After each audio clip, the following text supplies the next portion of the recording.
Assalamu alaikum. Today the topic of our discussion is drugs for constipation, stool softeners. इससे पहले videos में हमने दूसरे मैकेनिज्म्स को डिस्कस किया था कॉन्स्टिपेशन के लिए यूज़ होने वाली दूसरी ड्रग्स के मैकेनिज्म्स को। आज हम डिस्कस करेंगे स्टूल सॉफ्टनर्स के मैकेनिज्म को। अब ये कैसी ड्रग्स होती हैं, हम उनके बारे में बताते हैं कि ये ऐसी ड्रग्स हैं कि जो कि स्टूल को सॉफ्ट कर देती हैं। स्टूल को सॉफ्ट करने की अब रीज़न क्या है, इसके लिए हमें कॉन्स्टिपेशन की रीज़न को डिस्कस करना पड़ेगा। लाइक कॉन्स्टिपेशन में होता क्या है जिसकी वजह से हमें ड्रग्स की ज़रूरत पड़ती है। तो कॉन्स्टिपेशन में क्या हो जाता है कि हमारे पास स्टूल जो है वो एक हार्ड हो जाता है, दूसरा ड्राई हो जाता है और हमारे पास जो है स्टूल का साइज जो है वो स्मॉल हो जाता है, स्मॉल इन साइज, जिसकी वजह से क्या है कि कॉन्स्टिपेशन में जो है एलिमिनेशन ऑफ स्टूल जो है वो बहुत ज़्यादा हार्ड हो जाता है, डिफ़िकल्ट हो जाता है। एलिमिनेशन क्या है हमारे पास डिफ़िकल्ट हो जाता है, जिसकी वजह से हमें जो है वो कॉन्स्टिपेशन के लिए जो ड्रग्स यूज़ होती हैं उनका यूज़ करना पड़ता है, जिसमें एक जो है वो हमारे पास स्टूल सॉफ्टनर्स हैं। अब स्टूल सॉफ्टनर्स जो है वो हमारे पास क्या करेंगी, इस ड्राई और हार्ड और स्मॉल इन साइज स्टूल को क्या है कि सॉफ्ट कर देंगे। इनमें वाटर की अवेलेबिलिटी को ज़्यादा करने की वजह से स्टूल जो है वो सॉफ्ट हो जाएगा, जिसकी वजह से जो है एलिमिनेशन जो डिफ़िकल्ट हो रही थी वो हमारे पास ईजी हो जाएगी और जो है हमारे पास कॉन्स्टिपेशन की जो है वो डिफ़िकल्टी जो है वो रिमूव हो जाएगी। अब ये जो ड्रग्स हैं हमारे पास कॉन्स्टिपेशन के लिए, इनकी कोई पर्टिकुलर जो है वो फार्माकोलॉजी नहीं है। क्या है कि इनकी नो पर्टिकुलर फार्माकोलॉजी, लाइक इनका कोई मैकेनिज़्म पर्टिकुलर नहीं है, कोई रिसेप्टर वाइज इनका मैकेनिज़्म नहीं है। तो ये क्या है, सिर्फ इनकी क्या है, एक फिज़िकल एक्टिविटी है, जिसकी वजह से ये जो है वो अपनी एक्टिविटी परफॉर्म करते हैं, फिज़िकल एक्टिविटी। और ये जो है दूसरा इनकी क्या है कि ये जो है वो इनर्ट होते हैं, लाइक इनकी कोई स्पेसिफिक साइड इफ़ेक्ट्स नहीं होते, लेकिन फिर भी इनकी कुछ इफ़ेक्ट्स हो जाते हैं जो कि डेंजरस होते हैं, लेकिन ये जो है वो केमिकली जो है वो इनर्ट होते हैं, इनका कोई साइड इफ़ेक्ट वगैरह इस तरह नहीं होता। और इनकी एग्जांपल्स में हमारे पास आ जाते हैं, एग्जांपल्स कौन सी हैं इनमें हमारे पास, एक तो है हमारे पास लिक्विड पैराफिन, लिक्विड,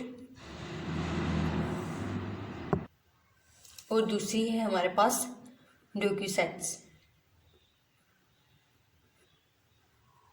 अब इनके मैकेनिज्म को देख लेते हैं कि इनका कॉमन हमारे पास क्या है, मैकेनिज्म क्या है कि ये किस तरह अपनी एक्टिविटी को परफॉर्म करते हैं। तो इसके लिए हम एक डायग्राम को देख लेते हैं। अब इस डायग्राम में देखें तो हमारे पास क्या क्या शो हो रहा है। एक तो ये हमारे पास प्रोटेक्टिव लेयर शो हो रही है, प्रोटेक्टिव लेयर, और एक हमारे पास क्या है, वाटर की अवेलेबिलिटी जो है वो हमारे पास ज़्यादा हो रही है, अवेलेबिलिटी ज़्यादा हो रही है। अब इस तरह जो है स्टूल सॉफ्टनर्स के मैकेनिज्म में दो वर्क आ जाते हैं। एक तो ये हमारे पास प्रोटेक्टिव लेयर भी प्रोवाइड करते हैं और दूसरा हमारे पास वाटर की अवेलेबिलिटी को इंक्रीज कर देते हैं। अब जैसे देखें ये स्टूल है, ये इसका स्मॉल साइज़ है, हार्ड है और ड्राई है।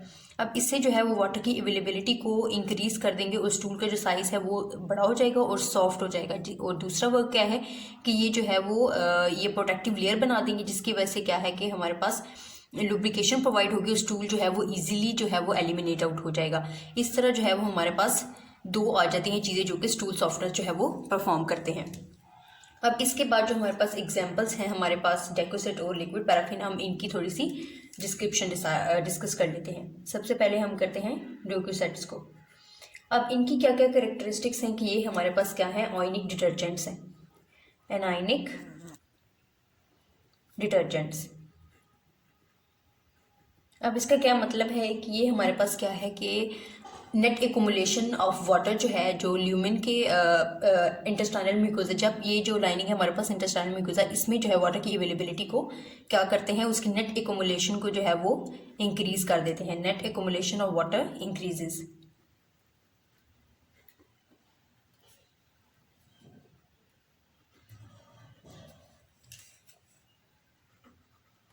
और दूसरा इनका क्या एक्टिविटी है कि ये हमारे पास क्या करते हैं, एमल्सिफाई करते हैं क्लोनिक कॉन्टैक्ट को, एमल्सिफाई क्लोनिक कंटेंट। अब इनका दूसरा वो क्या है कि ये जो है स्टूल का जो कंटेंट है हमारे पास, स्टूल का जो भी मटेरियल है उसको एमल्सिफाई करते हैं। अब एमल्सिफिकेशन की वजह से क्या होता है कि हमारे पास वाटर की पेनिट्रेशन जो है वो स्टूल में वो जो है इंक्रीज हो जाती है। Water penetration in stool increases, water penetration in stool increases. अब ये दो इनके काम हो गए हैं। अब इसका जो डिटर्जेंट एक्शन है उसका क्या मतलब है, लाइक डिटर्जेंट्स हैं तो इनका उसमें क्या रोल होगा तो उसमें क्या है कि ये हमारे पास डिसरप्ट कर देते हैं म्यूकोजल बैरियर को, डिसरप्ट म्यूकोजल बैरियर। अब म्यूकोजल बैरियर जब डिस्टर्ब होगा तो बहुत सारी जो है नॉन एब्जॉर्बेबल ड्रग्स जो हैं वो भी एब्जॉर्ब हो जाएंगी, और हमारे पास ये जो चीज़ है नॉन एब्जॉर्बेबल ड्रग्स की एब्जॉर्प्शन का जो फिनोमेना है ये हमारे पास बेनिफिशियल भी है और हमारे पास डेंजरस भी है। लाइक अगर जो हमारे पास दूसरी ड्रग्स हैं जो जिनको एब्जॉर्ब नहीं होना चाहिए, नॉन एब्जॉर्बेबल ड्रग्स, उनमें कौन सी ड्रग आ जाती है हमारे पास, लिक्विड पैराफिन, नॉन एब्जॉर्बेबल, वो भी एब्जॉर्ब हो जाएगी, जिसकी वजह से जो है हमें नुकसान हो सकता है, साइड इफ़ेक्ट्स आ सकते हैं। तो इसके लिए नोट है कि हमारे पास जो है वो हम लिक्विड पैराफिन, डोकोसेट्स को जो है वो हम लिक्विड पैराफिन के साथ जो है वो यूज़ नहीं कर सकते। Docusates should not be used with liquid paraffin.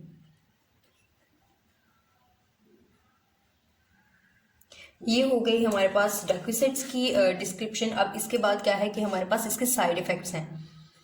Like हमने ऊपर बोला था कि इस ये जो है वो इनर्ट है और इनके कोई स्पेसिफिक इस तरह से साइड इफ़ेक्ट्स नहीं है, लेकिन फिर भी कुछ कुछ जो है हमारे पास इफ़ेक्ट्स आ जाते हैं, जिनमें हमारे पास है क्रैम्प्स, लाइक पेट में बल पड़ते हैं, और हमारे पास क्या है एब्डोमिनल पेन हो सकती है, एब्डोमिनल पेन।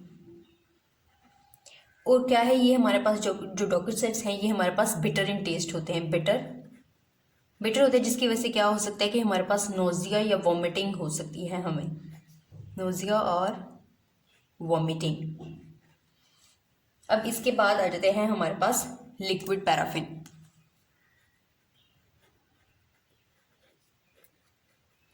अब लिक्विड पैराफिन क्या है हमारे पास, अब इसकी कंसिस्टेंसी को देखें तो हमारे पास ये क्या होते हैं, विस्कस होते हैं। तो ये क्या है, विस्कस लिक्विड्स।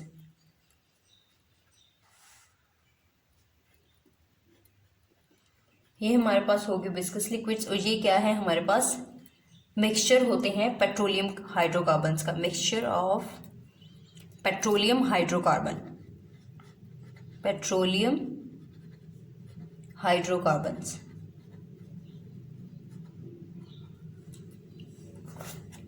इसके बाद क्या है कि ये भी हमारे पास जो है वो फार्माकोलॉजिकली जो है वो हमारे पास इनर्ट होते हैं, लाइक इनका कोई साइड इफेक्ट नहीं होता, फार्माकोलॉजिकली इनर्ट। और तीसरी क्या है, इनकी डोज में क्या आती है कि ये हमें 2 to 3 डेज के लिए हम इनको ले सकते हैं, 2 to 3 डेज। अब इनकी एक्शंस में क्या आ जाता है कि ये हमारे पास नाम से ही जाहिर होता है स्टूल सॉफ्टनर्स है, तो सबसे पहले इनका क्या काम होगा कि ये जो है वो स्टूल को सॉफ्ट करते हैं। दूसरा क्या है, retard water absorption, retard water absorption.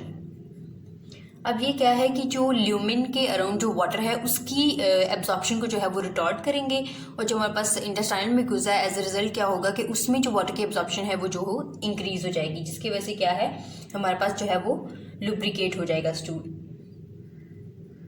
Lubricate stool. अब हमारे पास इनके कुछ जो हैं वो हमारे पास डिसएडवांटेजेस भी हैं, डिसएडवांटेजेस। अब उसमें हमारे पास क्या क्या आ जाते हैं हमारे पास कि ये अनप्लेजेंट होते हैं स्वॉलो करने में, अनप्लेजेंट टू स्वेलो। अब दूसरा इनका क्या है कि जब हम इनको स्वॉलो करते हैं तो ये हमारे पास लंग्स के ऊपर जो है वो ट्रिकल कर सकते हैं। इसका क्या मतलब है कि 1 minute, while swallowing it may tickle, into the lungs. अब इसका क्या है, जब हम इनको सॉल्व करते हैं तो ये लंग्स के ऊपर जो है वो बूंद की तरह उनके ऊपर जो टपक सकते हैं, इसको क्या कहते हैं, ट्विकल करना। तो इसकी वजह से हमें क्या हो सकता है, लंग्स में जो है वो वाटर की जो एब्जॉर्प्शन है वो इंक्रीज हो जाती है, लाइक वाटर उसमें जो है वो पेनिट्रेट कर जाता है, जिसकी वजह से क्या होता है, हमें लिक्विड निमोनिया। ये हो गए हैं, ये है इसका एक कॉमन डिसएडवांटेज। और एक तीसरा है हमारे पास, ये जो है वो फैट सॉल्युबल विटामिन की एब्जॉर्प्शन को जो है वो डिक्रीज कर देते हैं, जिसकी वजह से जो है हमारे पास उन विटामिन्स की जो डेफिशिएंसी हो जाती है जो कि हमारे पास फैट सॉल्युबल होते हैं। ये हो गए हैं हमारे पास आज का स्टूल सॉफ्टनेस का मैकेनिज्म, और हमने इनमें जो 2 एग्जांपल्स हैं उनको हमने कंप्लीट डिस्कस कर लिया है। इंशाल्लाह नेक्स्ट वीडियो में हम अगले ड्रग्स फॉर कॉन्स्टिपेशन के मैकेनिज्म को देखेंगे। आई होप आप सबको समझ आ गई होगी।